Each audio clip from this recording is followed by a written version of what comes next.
All right, we should get started. Yes, question? How do you grade the homework? So I'm going to talk a little bit about the homework. The first Learn Smart assignment will be finished this evening at 11. There's still a few of you who haven't started that. So if you're one of those people, if you don't get in today, you're not going to get credit for it. So what it appears to me is that the Learn Smart assignments, when you finish it and complete it, you get the full points for that. And I've set that to 100 points. So there's no point deduction, although there's a little social aspect to that. You may have seen, your sort of score going up or down as you're answering questions. That's just about competition with each other. That's kind of a social competition thing they built into it. When you finish the assignment, it automatically adds that 100 points to your Blackboard gradebook. I have enabled the Learn Smart module now for Chapter 2, and it will be available through next Tuesday evening. And if you complete that, you'll get 100 points too. And so what I think I'm going to try to do, you'll see that I've assigned 2 homework assignments for Chapter 2. One is the Learn Smart module, and that should teach you the concepts. And then the other is a 15-question homework assignment that I pulled various questions from related to that chapter. And that is a total of 75 points. And that one I think will be graded based on how you answer. So I think how I'll do this is you'll always get the full credit for doing the Learn Smart modules, and then attempting those other homework problems that I'm assigning will depend on how you answer those. And it's set pretty leniently, so you have 3 attempts at each question to answer. And it's 15 questions. So I would suggest do the Learn Smart first, and then do that homework problems that I've assigned for Chapter 2. Yes, question? Do we get deducted each time for each attempt? No, there shouldn't be a deduction for each of those 3 attempts. So you have 3 attempts to get the full credit for each question.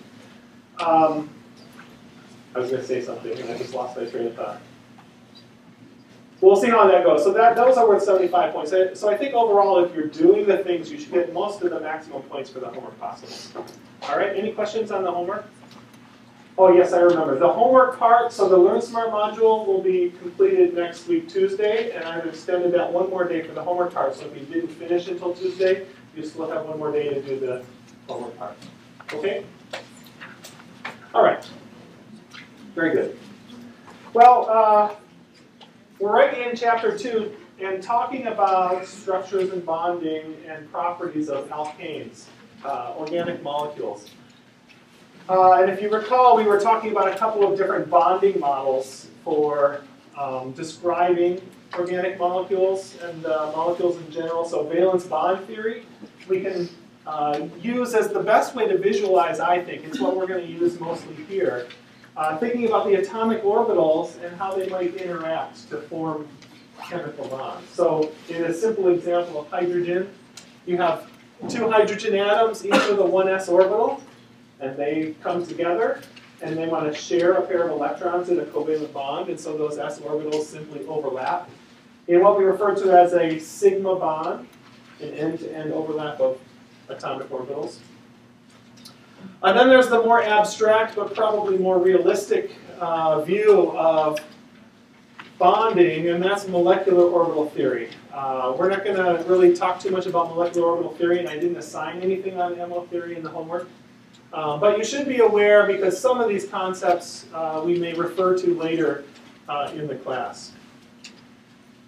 Okay, but if we think about that, I left you last time with the question of how do we describe the bonding in a molecule like methane? Okay, because we know the structure of methane. Methane is a tetrahedral structure with 4 bonds, carbon to hydrogen bonds. They are symmetrically distributed around that carbon atom, as far apart as each could be to have 4 groups, right? That defines the tetrahedron. Each hydrogen-carbon-hydrogen bond angle is 109.5 degrees. And clearly there's a sharing of electrons between the hydrogen and the carbon in those covalent bonds. So if you think about how you describe that from the orbital point of view, that doesn't make a lot of sense, right? With what you know about the electron configuration for carbon.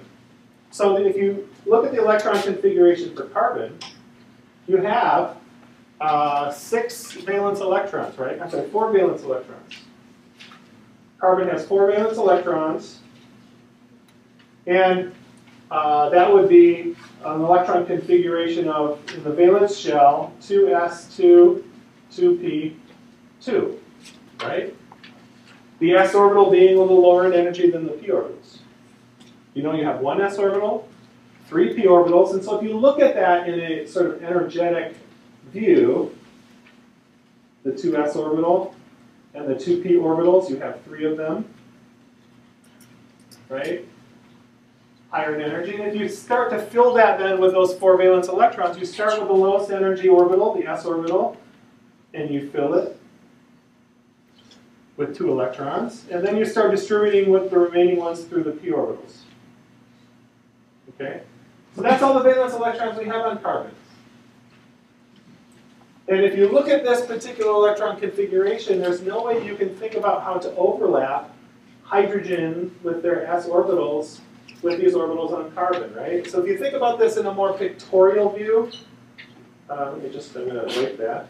Think about this in a little more pictorial view. You have carbon, you have an s, and I'm describing the valence shell. You have the s orbital, right? And there are 2 electrons in there. I guess I should have filled that all the way. And then you have 3 p's, and those 3 p's are distributed around that in each of the 3 directions. So there's a p in one direction, there's a p orbital in the other direction, and then there's a p orbital in the 3rd dimension. Okay? Now, 2 electrons in that s orbital, well, you can't see that very well, can you? 1 electron in one of the p's, and say 1 electron in another one, and then there's an empty p. So how would you fill that with 4 hydrogens? You can't. At most, you might have a hydrogen interacting with this orbital and this orbital, but they can't interact with the filled s. So that obviously can't describe the accurate bonding in the molecule methane, because it is nowhere near the shape. As a matter of fact, if you think about this, and let's say you were able to overlap a hydrogen s orbital here and a hydrogen s orbital here, okay, and form bonds. What would be the bond angle between those hydrogen, carbon, hydrogen, according to our p orbital description?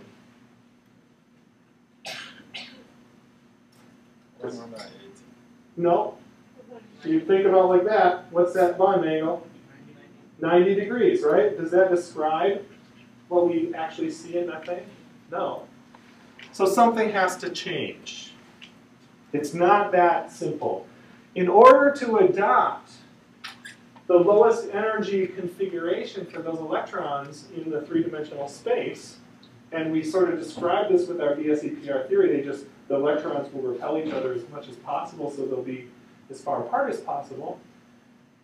We have to come up with new types of orbitals. And so what happens is the carbon undergoes what we refer to as hybridization.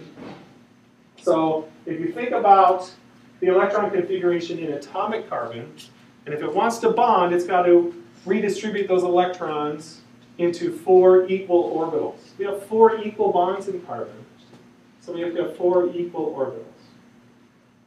orbitals. And so they basically, if you take 1s and 3p orbitals of carbon and mathematically mix them and calculate out 4 equal orbitals, you come up with an orbital which looks something like this. It has some of the p dumbbell shape, but most of the electron distribution is on one side. And those orbitals are all equal in energy. And so when you fill the electron configuration of carbon in this hybrid state, you have 1 electron in each of those orbitals. Then it can form 4 bonds.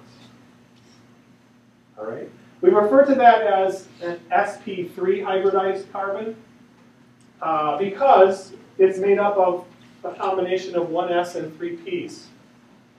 All right? Equally distributed. Does that make sense?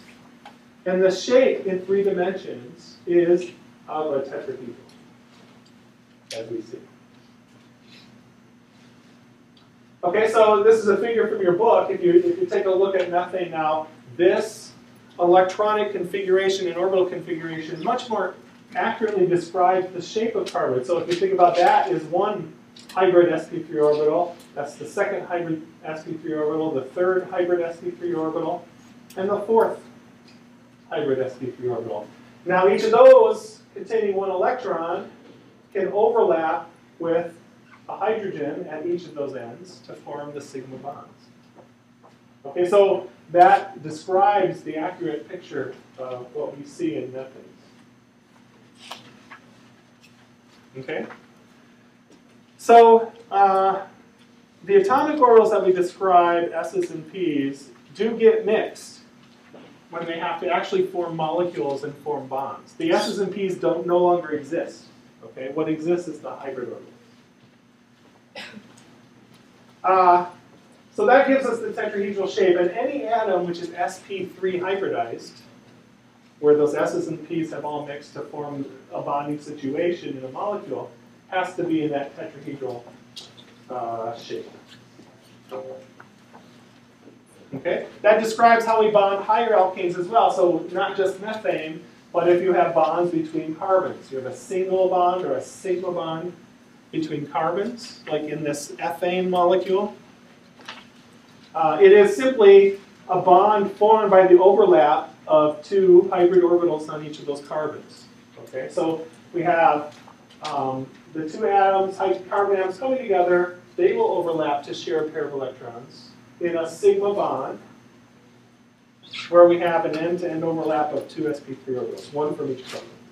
The three remaining hybrid orbitals, remember all these orbitals are identical on each carbon, those overlap with the three hydrogens on that end, and the three hydrogens on this end. Okay? These are also sigma bonds. What we refer to as a sigma bond is an overlap of an sp3 hybrid orbital of carbon with the one s of the hydrogen. Okay? Does this make sense? Anybody confused about this? If you look at each individual carbon in the ethane molecule, that carbon has a tetrahedral structure, and this carbon has a tetrahedral structure. Okay? Two of these atoms are hybridized, each being a tetrahedral, if you look at just this carbon or that carbon. So anytime you have a sigma bond, it would be a 1s sigma bond? With hydrogen, yes. So, let me just go back one. So in the ethane molecule, you're looking at the overlap of the different kinds of orbitals. So on the carbon, there are 4 hybrid sp3 orbitals. Those can overlap with another sp3 orbital, or it could overlap with a different kind of orbital. In this case, to form a bond to hydrogen, it has to overlap with a 1s orbital of hydrogen. If it were to bond to chlorine, chlorine has a different kind of orbital, for example. So it depends on what it's bonding with and what orbitals are overlapping. But each single bond, each end-to-end overlap of any kind of orbitals is what we refer to as a sigma bond. Okay? Just think of sigma bond as a single bond.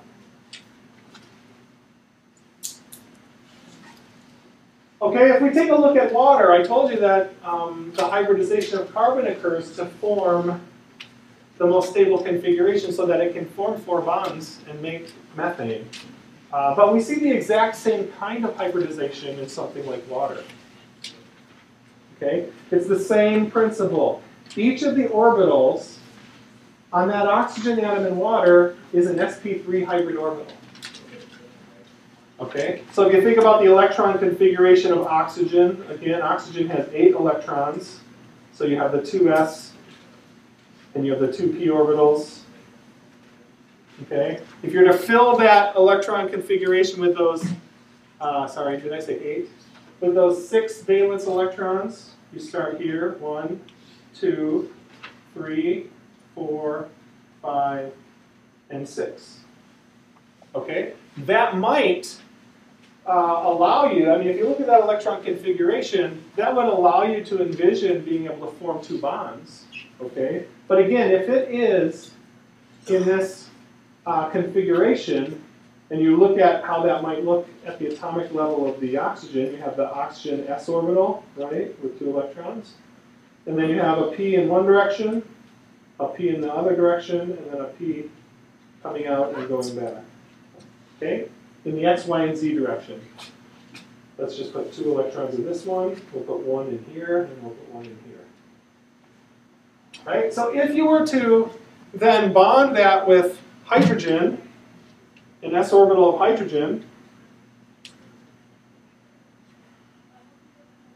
okay, to form the bond, well, we would have a filled octet for the oxygen, and it would be happy that way, and you can envision that. That's not the structure we see. Because again, this would be a 90-degree bond angle.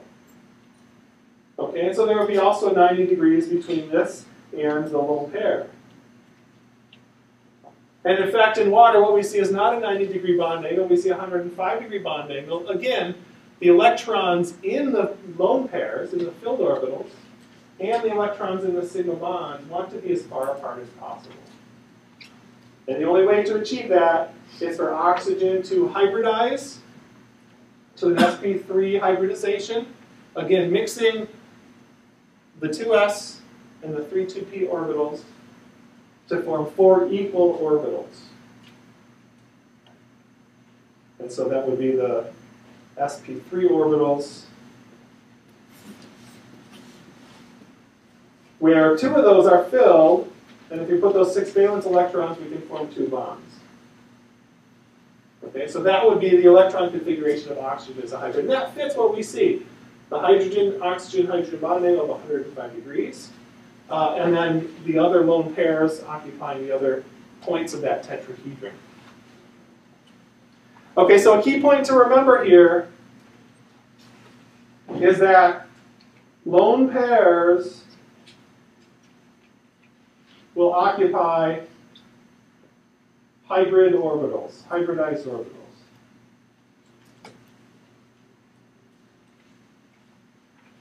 Okay, and that's an important key concept to remember. When you have lone pairs, they're going to be in a hybridized orbital.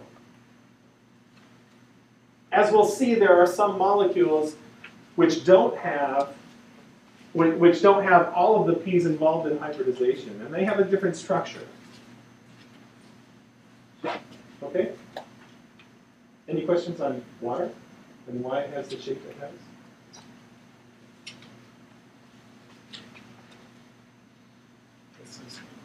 Yes? Why is it that the bond angle in water is 105 and 1.9? Why is it not 109.5? Well, keep in mind that there are going to be some slight distortions to that perfect tetrahedral, if not every orbital is identical. So in this case, we have 2 orbitals which are simply lone pairs, and 2 orbitals which are being shared with hydrogen.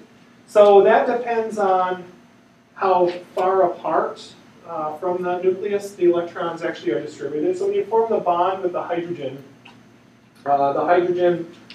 oxygen bond pulls the electrons a little bit further out than the lone pairs on the oxygen are.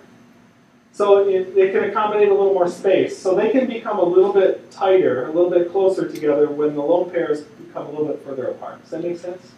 And it's all because that's a little bit lower in energy. If you have very large atoms, as we'll see, I'll show you that the bond angles skew just slightly from that perfect 109.5 based on the size of groups. So if you take a look here at methane, since every bond is absolutely identical, and what it's attached to is identical, each bond angle that you look at between any of the 3 atoms here are 109.5. Ethane has a slightly different bond angle. So between the carbon-carbon hydrogen, that bond angle is opened up a little bit. The reason is because the carbon is bigger than the hydrogen. Okay? So it's not the same as a hydrogen-hydrogen. So this hydrogen-carbon and hydrogen bond angle, this hydrogen-carbon-hydrogen bond angle, those will compress a little bit, simply because they're smaller than this group. Okay? So although it's close to tetrahedral, certainly nowhere near 90 degrees, right? It's close to a tetrahedron, but not perfect. So we see that in ethane. We also see, just to point out a couple of other things, the carbon-carbon bond length, that's what this is, versus the carbon-hydrogen bond lengths are slightly different as well. Again, that depends on the size of the atoms. So a carbon to hydrogen bond length is 111 picometers, or if you prefer, 1.11 angstroms. Whereas the carbon-carbon bond length is longer in this single bond, it's 153 picometers. All right. Notice also when we add one more carbon, so you essentially replace one of the hydrogens here with another carbon group, the angle is even a little bit higher, a little bit more open to accommodate that extra size. So 112 degrees for the CCC of propane. So kind of the bigger molecules, if you have one on there, kind of pushes it apart. That's right. It pushes it apart. And it is that simple, and that's the right way to think about it. It simply pushes it apart. Remember, it adopts the lowest energy position possible. So if you have more force here and less force here, it's going to open up a little here and shrink over here. All right. Again, the CC bond lengths, 153 picometers. CH bond lengths, 111. You see this throughout the alkanes. The CC bond lengths are pretty regular, and all the CH bond lengths are about that as well.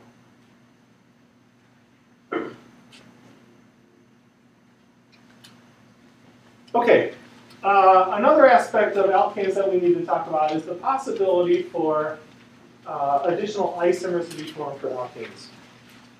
So if you look at this list of the first 10 linear chain alkanes, okay, we start with methane.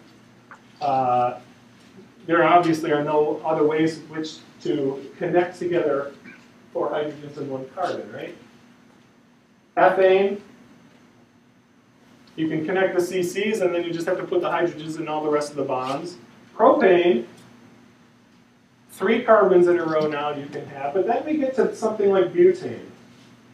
And with butane, now we have enough carbons or enough other atoms that have more than one valency to it, which would allow us to draw them in different ways. Okay? Remember we talked about constitutional isomers? Well, once you get chains that are 4 carbons and higher, there are more isomers available from that molecular formula. Yes? What did you mean by that? More valency to it? So carbon can make 4 bonds. That's what I mean when I talk about more valency. Carbon needs 4 more electrons, so it'll make 4 bonds. Oxygen needs 2 more electrons, it'll make 2 bonds. Hydrogen can only form 1 bond. So doesn't all of them can make 4 bonds? All the carbons can make 4 bonds, but something like methane, only that one atom could form more than 1 bond. Right? Only the carbon, not the hydrogen. That's the point I'm trying to get across. All right, you clear on that? Okay. So let's take a look at this. Let's just let's look at okay, cooperate. Let's look at alkanes. We refer to those whenever we have the carbon chains just connected sequentially in an alkane. We refer to that as a linear alkane. Makes sense, right? It's in one line. Well, they can twist in different ways, but there's still the carbon connectivity is just one after another sequential in a straight chain. It is possible to connect carbons where they branch off of that main chain. So for example, if you look at butane with the molecular formula of C4H10, you could draw the linear form of that, 4 carbons in a row, and then all the other positions on the carbons would be hydrogen. But if you were to not connect the 4th carbon on the end, but connect it to the middle carbon, right, then you would have a different isomer of butane. The carbon skeleton is no longer just a straight chain, it's branched. All right? Notice that isomer of butane also has different physical properties. And if you just compare the boiling points for butane and isobutane, they're different. Okay? I'll just highlight here that butane boils around 0 degrees, whereas the isobutane, the branched isomer of butane, is lower by about 10 degrees. So it has a lower boiling point. All right? Is there any other way to connect 4 carbons and have it to be a different isomer? No. 4 carbons, 2 possible isomers. And notice in this these 2 isomers, often this is referred to as normal butane. This normal meaning straight chain. And we'll see that as a common naming for a variety of different linear alkanes. Normal butane versus isobutane. Okay? There's a better way to name this. We're going to talk about alkane naming in a little bit. This is just according to the official rules called butane. This is referred to as 2-methylpropane. All right? We'll come to those rules in a minute. All right, let's think about the isomers of pentane. How many isomers are there? How many different ways can you connect 5 carbons of an alkane? Okay, pentane. Well, obviously the simplest one to start with is the 5-carbon chain all in a row. So if I draw the linear structure for this, the line structure, that's 5 carbons of pentane. I'll draw it out like this too, just for your... Oops, I'm going to run out of room. Ooh, just made it. Okay, that's pentane.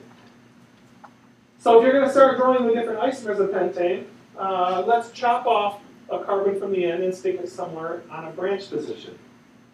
All right, so instead of 5 carbons in a row, we could draw 4 carbons in a row. 1, 2, 3, 4.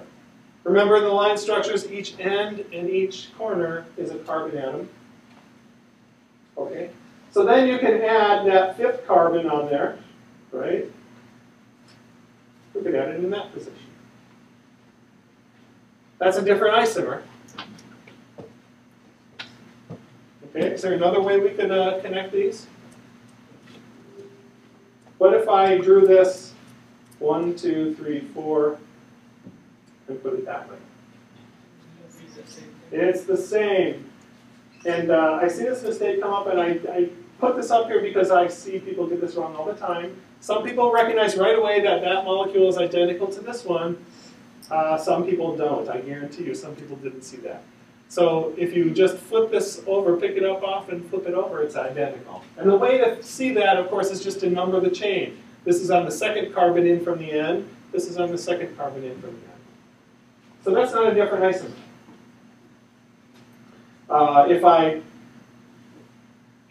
If I put it here, that's not a different isomer. It's just the same as the top one.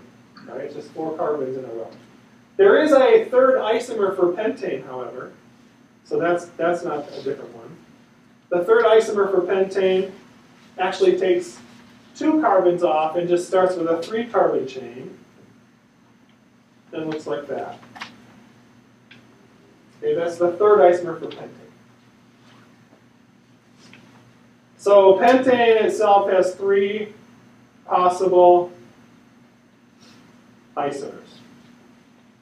Right? So you can see if we have 1, 2, 3 carbons, only 1 isomer. 4 carbons, 2 isomers. 5 carbons, 3 isomers. And if you keep adding carbons, if you take a look at 6 carbons, what we would refer to as hexane, there are 5 different constitutional isomers that I've drawn here. So we have the linear, normal, hexane.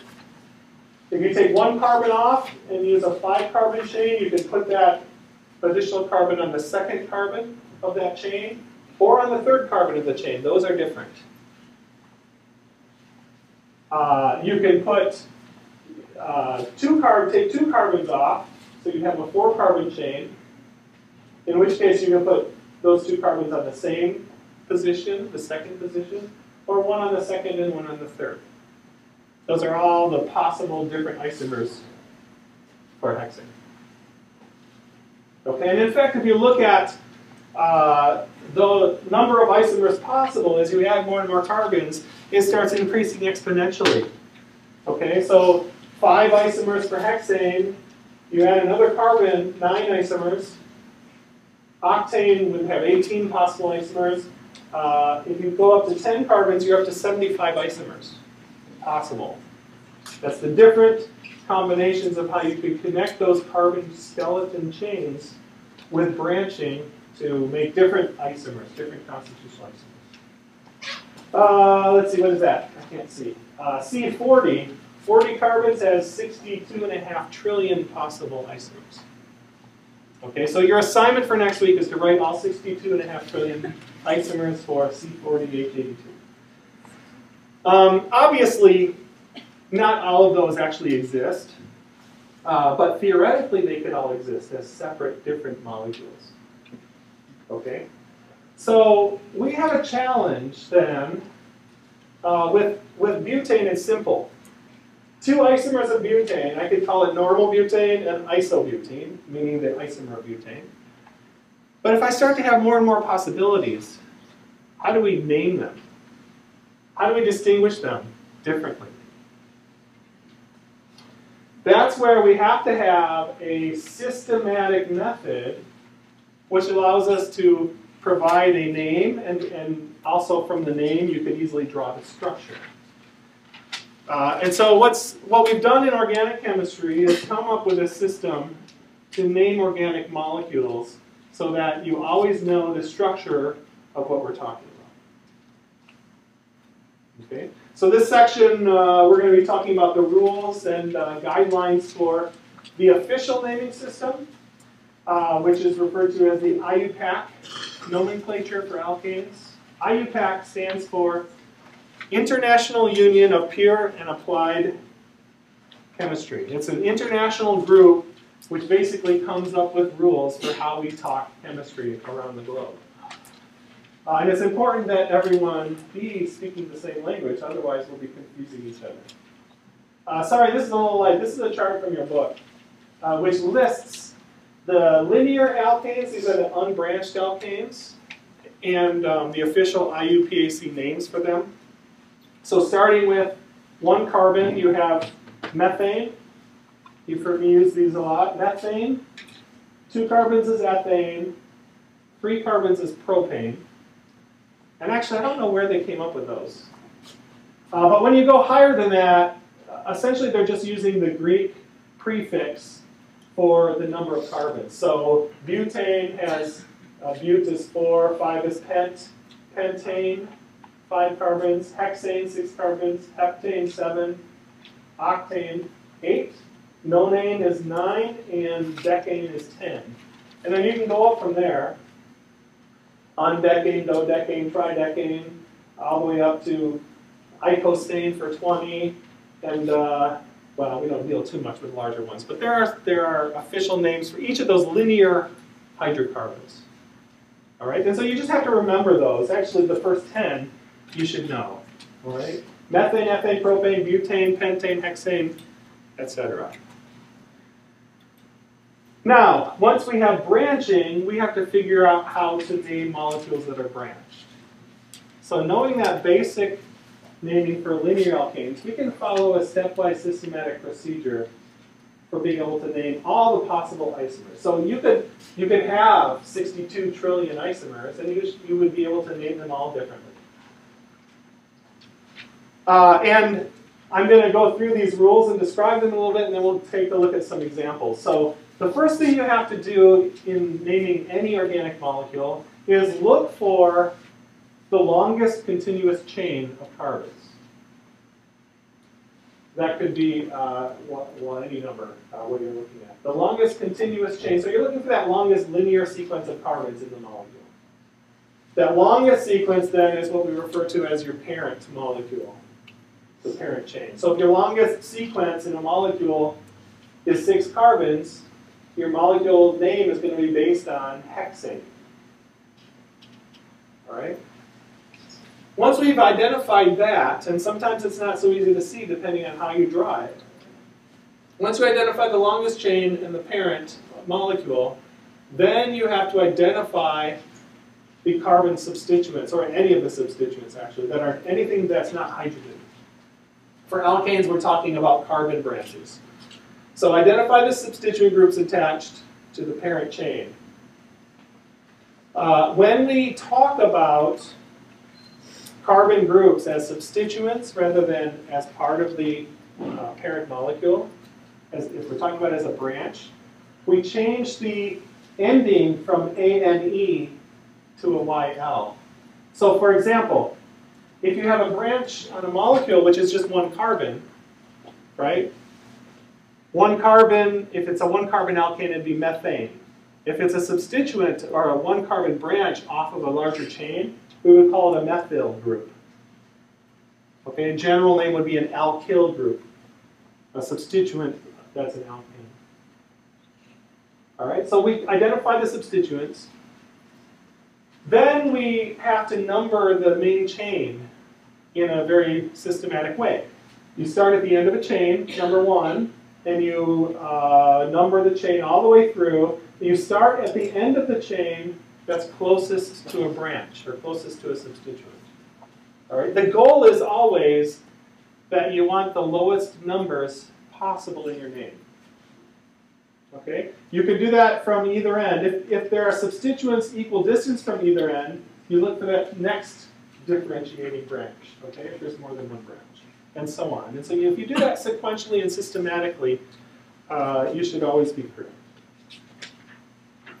Okay, and then we simply write out the name, taking into account all those things we've identified. The name for the molecule, we use hyphens between prefixes and commas between numbers, and I'll show you some examples of this.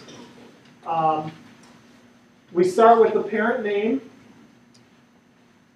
and as the end of the molecule name, and we prefix that with the substituents and the numbered positions where they're at on the carbon. If there's more than one substituent on the same carbon, we use that numbered position twice. We write the number twice. If there's more than one substituent with the same name, let's say more than one methyl group, whether it's on the same carbon or different carbons, we actually indicate how many there are in the total molecule by prefixing that with a di, tri, tetra, etc. So there are 2 methyl groups in your molecule. It's a dimethyl something. And if it's 3, it's trimethyl something. And then we actually arrange those in alphabetical order according to the substituent name. Okay, so let's take a look at those isomers for hexane that we were looking at. Can we name them all? I want you to think about how to name these. And these should be pretty simple. The first molecule here, this is just a 6-carbon chain, linear chain, no substituents. So according to the IUPAC rules, the only thing we need to do to name this molecule is call it hexane. Hexane itself distinguishes it from any other compound on the planet or in the universe. All right? So that should be simple, right? You've memorized those linear alkanes. How about the one below it? That's right, the 2-methylpentane. The longest contiguous chain is 5 carbons long. By the way, you can do it this way, or you could look at it this way. Since these groups here and here are identical, it doesn't really matter which way you do it. Okay, so we start numbering the chain from the end closest to the branch, and so that would be on the left side. 1, 2, 3, 4, 5. This substituent, second step, is 1 carbon. We would call that a methyl group. So this is, and it's on the number 2 carbon. So we would name this 2-methylpentane, all one word. Okay, 2-methylpentane. Methylpentane is one word, no breaks. But there's a dash in between the numbered position for the methyl and the substituent. Okay? So now this one should be easy, this middle one. How would you name that one? Exactly. It's 5-carbon chain. Now the branch is on the 3rd carbon, so it's 3-methylpentane. So this way we can distinguish those 2 isomers very easily from each other. So now we have 3 of these. Okay, let's do this one down on the bottom right. Longest carbon chain? Yeah, 4. 1, 2, 3, 4. That's the longest continuous chain. Now we have a methyl group on the 2 position and a methyl group on the 3 position. So the name should be pretty simple, right? 2,3 dimethyl butane. 4 carbon chain is butane, that's the parent. And the way we write it, as I said in the rules, we put commas between numbers. So 2, 3. Oh, I'm going to run out of room, aren't I? Sometimes I can't see who I'm at here. Okay. 2, look at my pen, comma 3, dimethyl, because there are 2 methyl groups, butane, all one word. And my writing is atrocious. But what you see here is the parent molecule ending in ANE, the parent ending in ANE. We know that there are 2 methyls there, and the 2 and 3 numbers here indicate where those positions are. Okay, so finally this last one. 1,1 dimethyl butane. Ah, not 1,1. Yes, 2,2, because we number from the end. Okay. We have 2 methyl substituents on the number 2 carbon. 2, 2, dimethyl butane. You get it. 2, 2 dimethyl butane. All right. Any questions on this hexane example? So if it's like, what What if else? Bigger. it's a bigger chain? Okay, take a look at this bigger chain. What's the longest chain sequence? Right. 8 carbons is the longest chain sequence. So you identify the longest chain. I've highlighted there in blue. There's another equal way you could do this, right? So instead of having the longest sequence here, it's identical also to have the longest sequence here. By the way, one thing I didn't mention, you want your longest sequence to have the most branching. You don't want a sequence which has more complex branching off of a substituent, if you can avoid it. So here we have the longest chain. Identify the substituents. Which substituents are present here?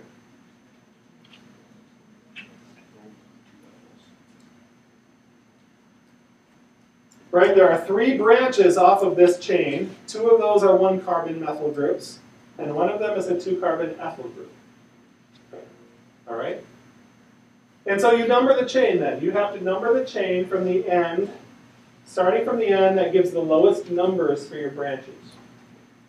So which end do you start with? The one on the top or the one on the bottom? So if you start from the one on the bottom, right? You start here 1, 2. The ethyl will be 3, right? 4, 5, 6, 7, 8. So ethyl will be 3, and methyl will be 5 and 6. 3, 5, 6. If you do it from the other direction, your methyls are 3, 4, and ethyl is 6.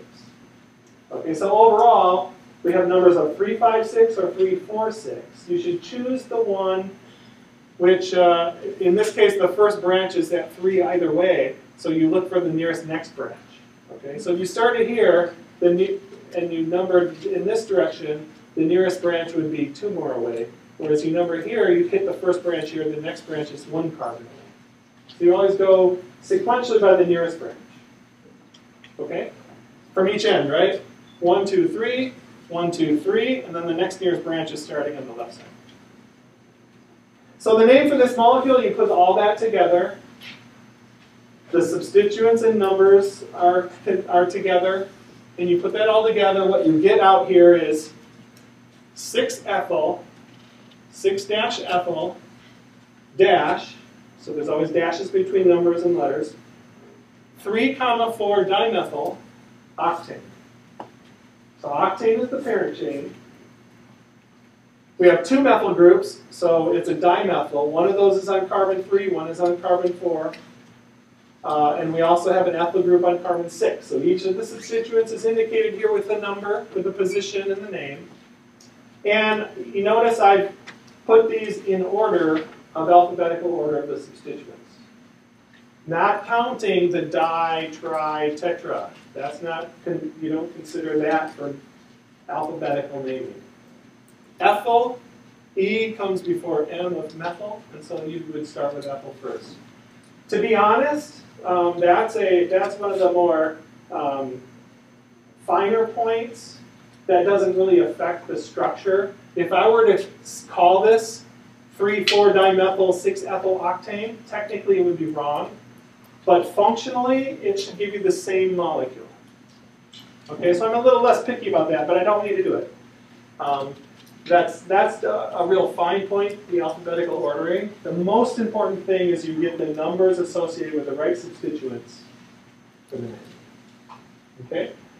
I suspect the online homework system will be looking specifically for that. So you might want to pay attention to that. So the ethyl, when you're putting these together, the longer the chain is the one you're going to... No.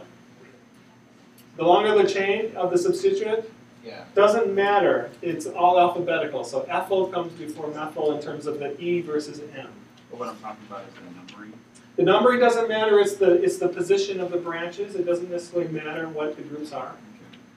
It just happens that if you number this way, overall you'll have a 3,4 instead of a 3,5. All right. Any other questions about this example?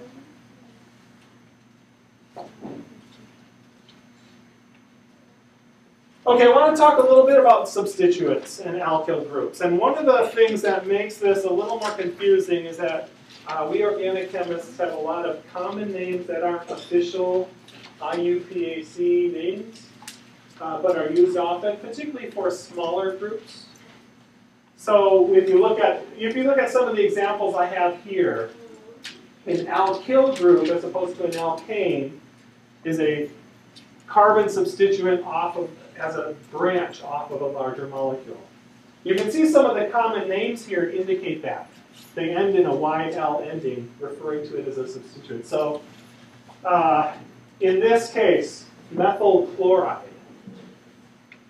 So according to what we know about IUPAC naming, that naming would be consistent with thinking about methyl group as a substituent on a chloride ion parent, right? Maybe not the best name.